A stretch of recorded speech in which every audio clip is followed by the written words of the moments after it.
Aloha, my name is Kimberly Flook, and I am the Deputy Executive Director of Lahaina Restoration Foundation. And today, I will be your guide as we explore the Old Lahaina Prison. We are actually standing in the entranceway of the gatehouse.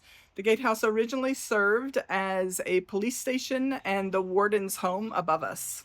If we step through, we actually enter the prison proper. Ale Pa'ahau means stuck in the irons house.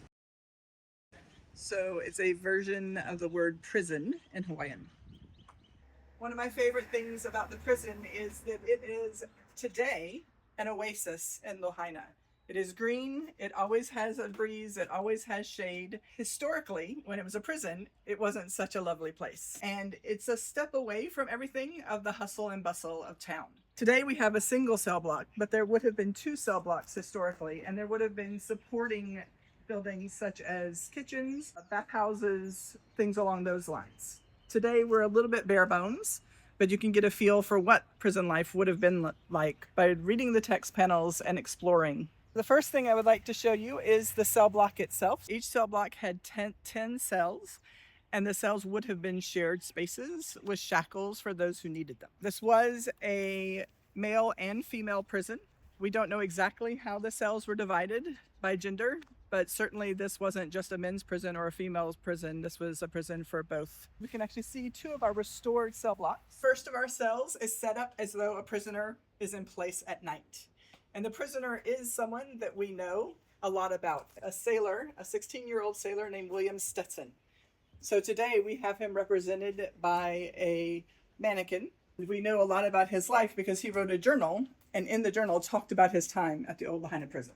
William was a teenage sailor off of a ship called the Arab, and he was on shore leave, and he was found to be considered to be AWOL, absent without leave from his ship. So some natives actually arrested him, citizen's arrest, and brought him to the prison, where he stayed for only a matter of hours before his ship's captain actually paroled him. If you step into this area, you have lots and lots of records from people other than William Stetson that talk about what the rules of the prison were, what you could be arrested for, the type of prisoners that were located at the prison.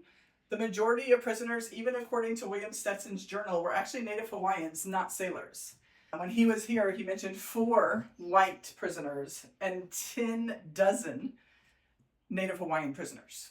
So as we look at the offenses you could be arrested for, as we look at the records of the prisoners and the work that they were doing, we're getting a better story, a better and more complete story of what prison life was like in the 1850s here in Lahaina. You can see when you look at these offenses that some of them still true today. If you murder someone, if you break into someone's house, indecent exposure, these are things that will get you arrested.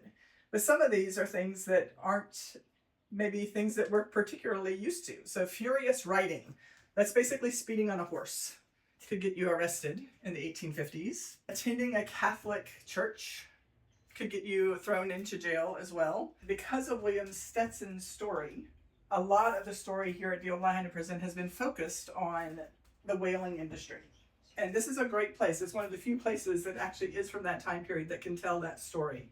So as you go through the Old Lahaina Prison, you will see artifacts, including cannons, whale boats, information about the whaling ships, such as the ones that William would have been on. So if we come out this way, one of our best artifacts is actually a whale boat. The people would get onto a ship, head out for 3 to 5 years to hunt whales for whale oil and other product, would then get off their big ship and get on a little whaling boat that was a fraction of the size of a whale and head out to hunt.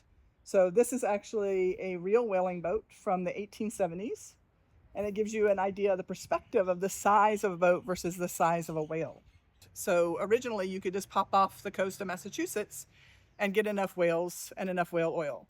And then that hunting ground got depleted. So they would move further south, and then they came around into the Pacific, and then they hunted that area out, and then they moved up further and further north, ultimately ending up around Alaska.